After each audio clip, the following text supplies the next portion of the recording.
O que é COP, gente? Vamos lá para quem está começando do zero. COP é Conferência das Nações Unidas sobre as Mudanças Climáticas. É uma conferência, é um encontro de diversos países, né? Quase, não sei se pode dizer quase todos, mas esse ano estão participando quase 200 países dessa conferência, que ocorre todos os anos. Essa é a 30ª, que está acontecendo em Belém do Pará, aqui no Brasil, aqui no território amazônico. Bom, ela acontece porque o presidente Lula, né, ele solicitou que isso acontecesse na COP27, inscreveu o Brasil, né, para que realizasse a COP30, isso em 2022, lá no Egito. Bom, é isso, né, e aí estão participando líderes e chefes de estados do mundo todo, né, incluindo presidentes, vice-presidentes, primeiros-ministros, vice-primeiro-ministros, ministros, monarcas também, príncipes, enfim, né? E aí os povos indígenas estão há bastante tempo demandando que eles também tivessem espaço de fala, tivessem ali um espaço de decisão, para além de um espaço de fala, né? Com o peso dos chefes de Estado. Isso foi demandado, por exemplo, lá no ATL de Brasília, que eu também participei em abril. Mas não é o que está acontecendo, né? Então, vamos lá, vamos falar sobre essa COP aí.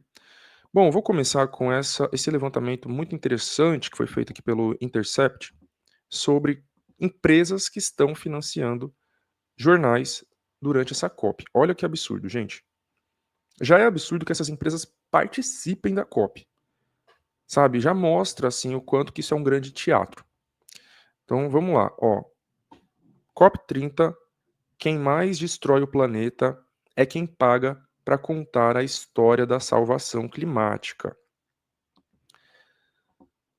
A cobertura da mídia tradicional da COP30 está de mãos dadas com o dinheiro de empresas envolvidas em algumas das principais tragédias socioambientais do Brasil na última década. Um levantamento do Intercept Brasil mostra quais são as empresas que mais colocaram dinheiro na cobertura da Conferência do Clima, que começou nesta segunda-feira em Belém, no Pará. Vale, envolvida nos rompimentos das barragens de Brumadinho e Mariana, em Minas Gerais, a Vale é a principal patrocinadora da cobertura da imprensa tradicional sobre a COP30. A mineradora está apoiando 8 veículos de comunicação diferentes, e entre eles estão alguns dos jornais de maior circulação no Brasil: Folha de São Paulo, O Globo, Valor Econômico, O Liberal, Rádio CBN, Veja e os portais de notícias Neofeed e Brasil Journal. JBS, a maior produtora de proteína animal do mundo, é a segunda empresa que mais patrocina a cobertura da mídia tradicional na COP30, apoiando CBN, Estadão, Folha de São Paulo, O Globo, Valor Econômico, Veja e Neofeed. A JBS é a empresa do setor de carne que mais emite gases do efeito estufa no planeta, segundo o relatório da ONG Profundo. Hydro, a multinacional norueguesa do setor de alumínio, condenada pela Justiça Federal no ano passado a pagar 100 milhões de reais por um desastre ambiental em Barbacena, no Pará, está pagando pela cobertura de CNN, Estadão, Exame e O Liberal. Suzano, já a gigante do setor de papel e celulose, envolvida em denúncias de uso de agrotóxicos e violações de direitos contra comunidades quilombolas em diferentes regiões do país, investiu na cobertura da COP30 dos veículos CBN, O Globo, Valor Econômico e UOL Capital Reset. Bom, enfim, não vou ler essa parte aqui porque eu preciso correr, né? Mas aí traz mais informações. Mas eu acho interessante começar por isso, né? Essas empresas que devastam o meio ambiente estão participando da COP e, mais do que isso, financiando os maiores jornais do país para que eles falem sobre a COP como essas empresas querem. E aí vamos lá, gente. Primeiro dia da COP foi na segunda-feira. Inclusive, acho que eu esqueci de falar, mas a COP ela acontece do dia 10 de novembro, da última segunda-feira, até o dia 21 de novembro, a próxima terça-feira. São cerca de 2 semanas, né? E aí, no primeiro dia, a gente teve um vídeo que viralizou aí, né, de uma líder indígena, a Auricélia Arapiun, que inclusive é mãe do Christian Arapiun, que vai me entrevistar no podcast amanhã, né, e ela parece que ela vai estar no podcast comigo também. ela confrontando o Helder Barbalho, governador do Pará. Então, vamos dar uma olhada aqui no vídeo. Enquanto eu abro, eu vou já introduzindo aqui para vocês, né, o que acontece. Estava sendo anunciado ali mais um projeto de mineração, gente, em plena COP, essa conferência que supostamente vem para debater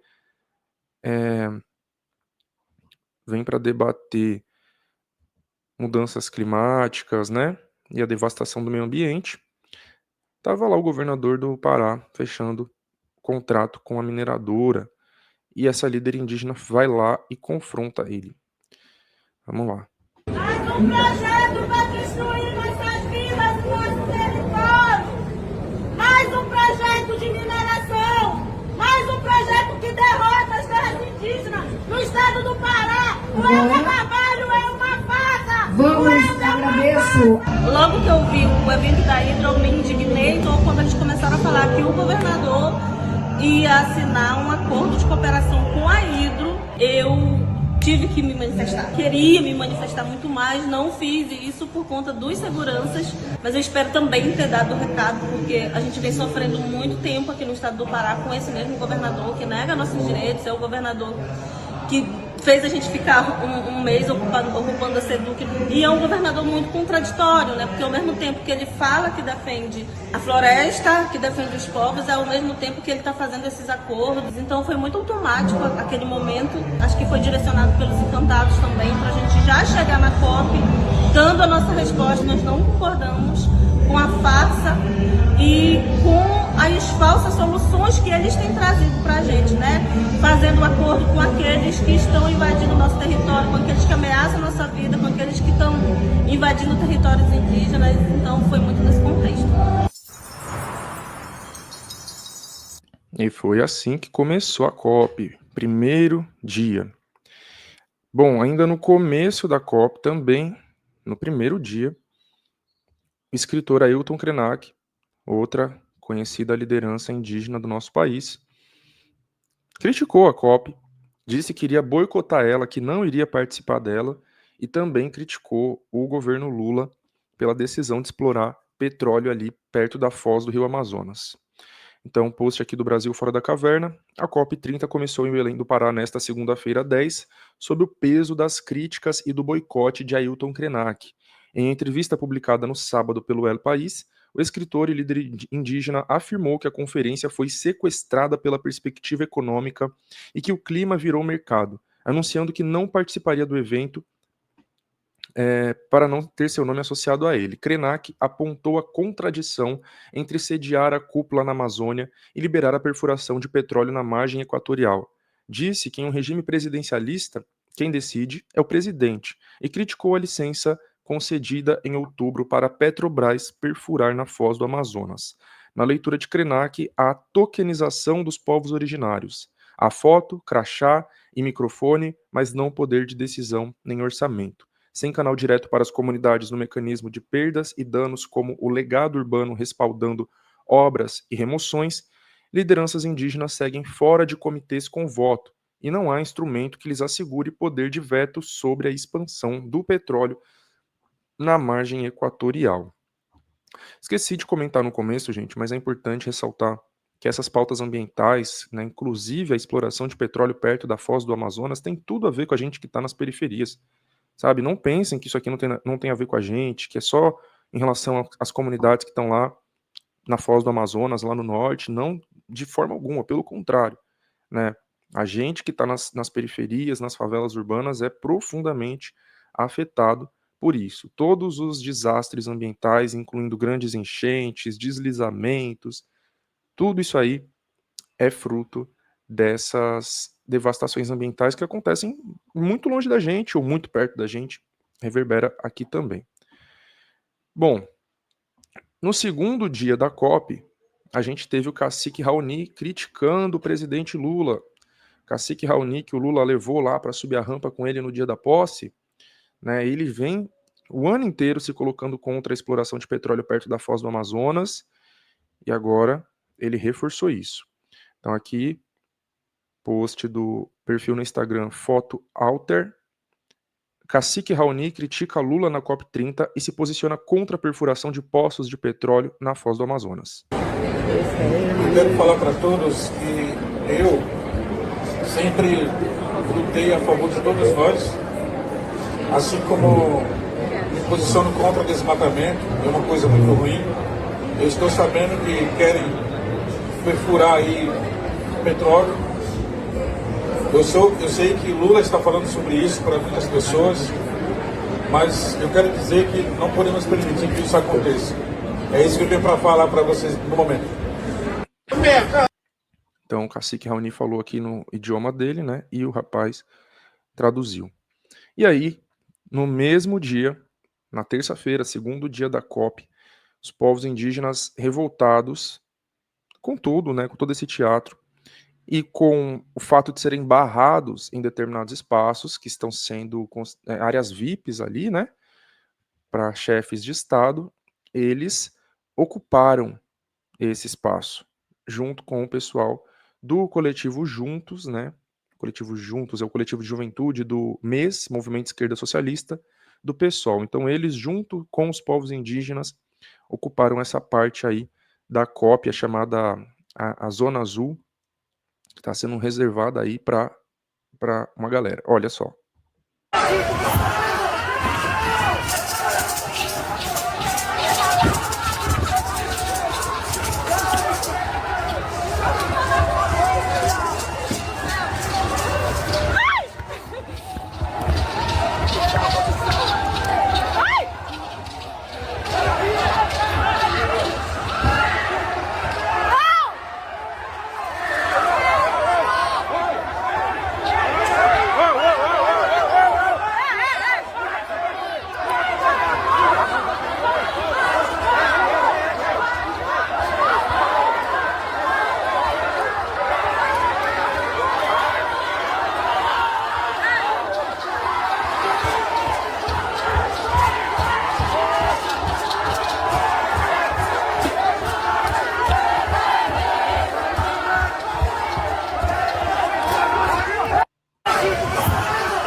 Aqui é um post do perfil Tapajós de Fato. E aí tá passando os vídeos aqui do momento, né? Que a galera entrou. E aí, gente, fica todo o meu apoio, toda a minha solidariedade. Se eu estivesse lá, com certeza teria participado também. Né? Eles estão sendo muito atacados, tanto pela direita quanto pela esquerda petista, lulista.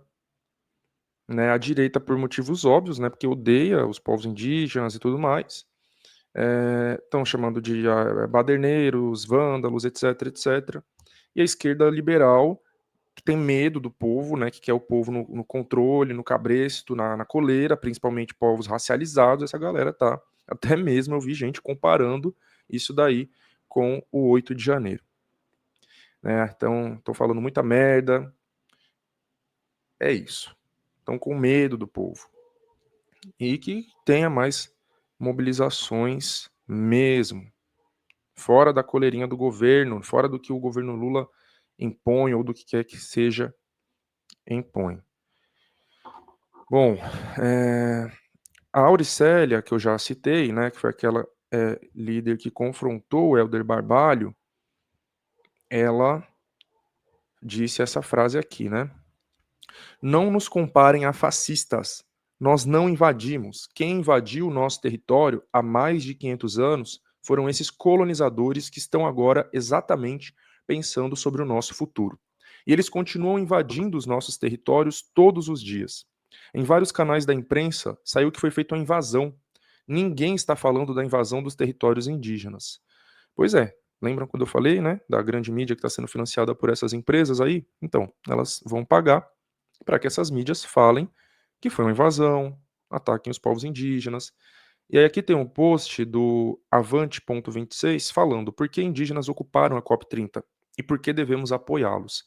Eu não vou conseguir ler tudo, infelizmente, né, porque o tempo está correndo, o programa hoje vai ser curto, como eu disse, mas fica a recomendação para que vocês pesquisem lá no Instagram. Deixa eu ver. Eu vou ler só o primeiro Acho que eu vou ler só esse primeiro card aqui, ó. 21 dias antes da COP30, o IBAMA, sob forte pressão do governo Lula, autorizou a perfuração de um poço de petróleo na Amazônia, com o objetivo de ampliar a produção de combustíveis fósseis, responsáveis por cerca de 70% das emissões globais de gases que aquecem o planeta.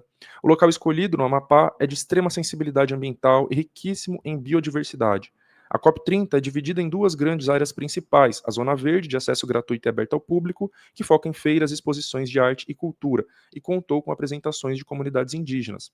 E a Zona Azul, onde a verdadeira conferência acontece. O acesso é restrito a credenciados pela ONU. É na Zona Azul onde chefes de Estado, corporações, representantes do agronegócio e bancos se reúnem, praticam greenwashing e negociam o futuro climático do planeta. Comunidades indígenas tiveram seu acesso negado, enquanto apenas uma parcela restrita de lideranças indígenas, representando poucas instituições próximas ao governo Lula, foram credenciadas. Foi justamente nessa Zona Azul que os povos originários e movimentos populares que tentaram entrar foram barrados. Enfim, e aí vocês leiam depois o restante aí do post, que traz outras informações. Mas basicamente o motivo é esse, né? Terem sido barrados no verdadeiro espaço de tomada de decisões.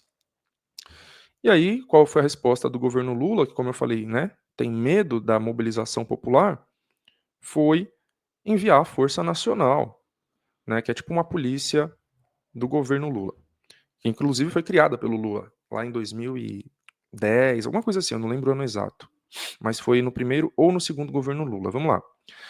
Post da Unidade Popular do Pará. COP30 na Amazônia. Após a ocupação indígena, COP amanhece com força nacional. Na manhã do dia 12 de novembro, a Zona Azul, na qual se reúnem os grandes empresários e governantes, amanheceu tomada por forças de segurança, incluindo a Força Nacional. Tal aparato é consequência da ocupação da noite do dia 11, que contou com a participação de dezenas de militantes e indígenas. Essa movimentação demonstra o medo que a revolta popular causa nesses poderosos, que se preocupam somente com seus interesses em obter lucro e não debatem de forma consequente a pauta ambiental.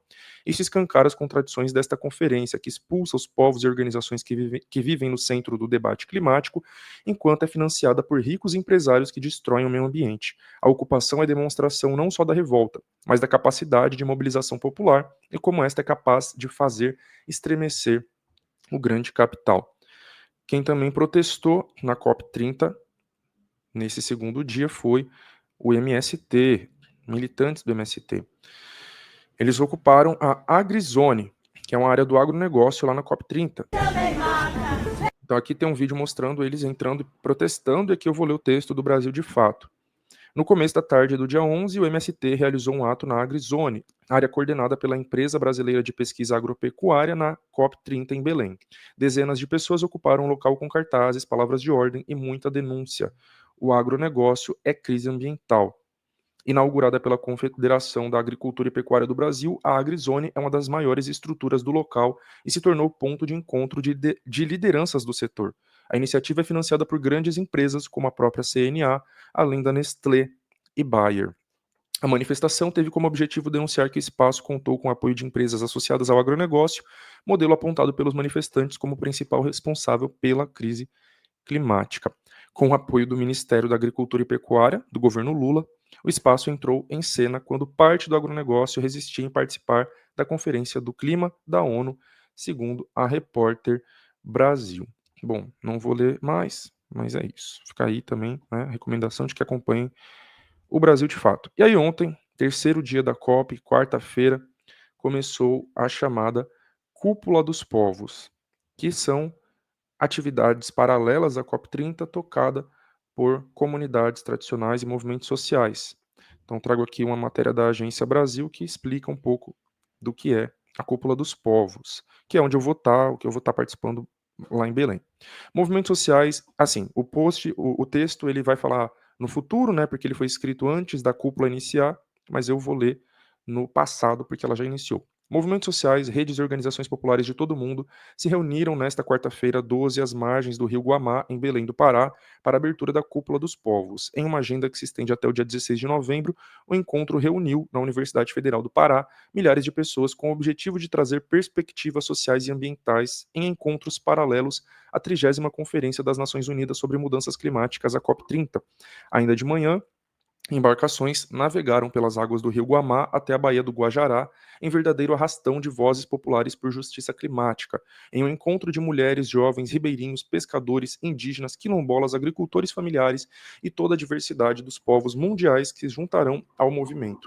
A barqueata da cúpula foi o primeiro ato político de uma extensa programação que se estende até o dia 16 de novembro.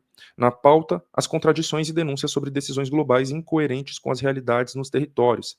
As águas da Amazônia estão trazendo as vozes que o mundo precisa ouvir, as de quem defende a vida, os territórios e o clima, diz Líder Gongora, membro da Comissão Política da Cúpula dos Povos, ativista equatoriano, delegado dos povos do Mangue e do Mar. A cerimônia de abertura oficial da Cúpula dos Povos foi às 17 horas no palco montado na UFPA. Ao longo da programação, aconteceram debates sobre soberania alimentar, transição energética, enfrentamento ao extrativismo fóssil, governança participativa, racismo ambiental, direito à cidade e mitigação e adaptação das cidades com interseccionalidade de gênero, raça, classe e território. A ideia, segundo os organizadores, é fortalecer a construção popular e convergir pautas de unidade das agendas socioambiental, antipatriarcal, anticapitalista, anticolonialista, antirracista e de direitos, respeitando suas diversidades e especificidades, unidos por um futuro de bem viver, conforme previsto no Manifesto da Cúpula dos Povos, outro ato de resistência climática lançado pelo movimento. Houve e haverá vasta programação cultural que inclui Feira dos Povos, Casa das Sabedorias Ancestrais e muitas apresentações de artistas e grupos populares da Amazônia e de outras regiões do Brasil. A agenda diária ocorre das 8 da manhã às 10 da noite no campus do Guamá da UFPA.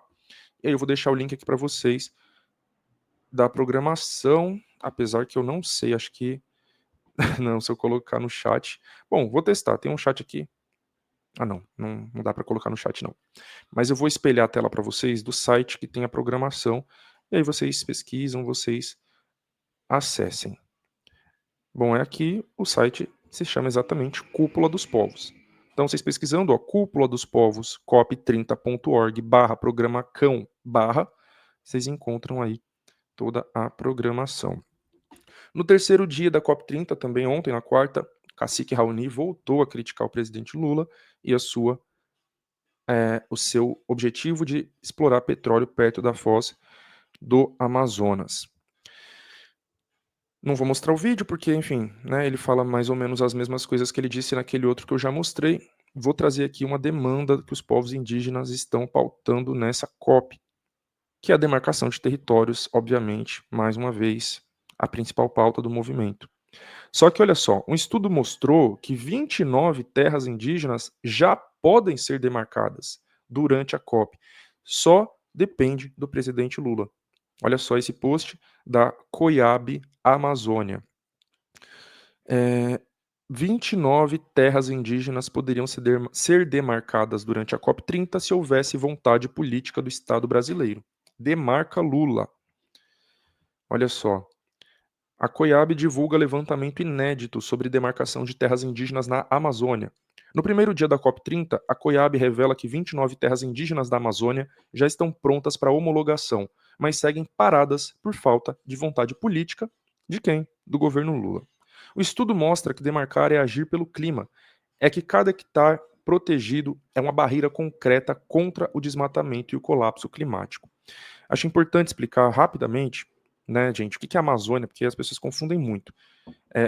Amazônia é uma coisa, Amazonas é outra coisa, floresta amazônica é outra, né? Então, a Amazônia basicamente é uma área, né? Uma área geográfica, uma área ecológica, é um bioma que inclui um território gigantesco que envolve 9 países, né? Então, para além do Brasil, outros 8 países aqui da América do Sul e 9 estados brasileiros, né? Toda a região norte, parte do Maranhão, parte do Mato Grosso. Então, a Amazônia é um território gigantesco. Amazonas é um estado dentro da região amazônica, um estado da região norte, e a floresta amazônica é a parte de mata do bioma amazônico. Mas nem tudo é mata, né? Tem parte urbana, tem parte favelizada, inclusive Belém é a capital mais favelizada do Brasil. É isso. Aqui o post traz essa frase do Toya Mancineri, que é coordenador geral da COIAB, que diz: a demarcação é uma das principais medidas de mitigação e adaptação climática. Aí eles trazem aqui 4 demandas emergentes: transição energética justa e territorial, financiamento direto aos povos indígenas, demarcação e proteção dos povos isolados, proteção de defensores e comunicadores da Amazônia. Falam das terras indígenas que estão prontas para serem demarcadas e cobram o presidente Lula pela demarcação. Bom, gente, sobre a cobertura da COP até o momento é isso, né? Foram 3 dias, agora a gente vai para o quarto. Como eu disse, eu estou gravando esse vídeo pela manhã, então as atividades ainda não começaram.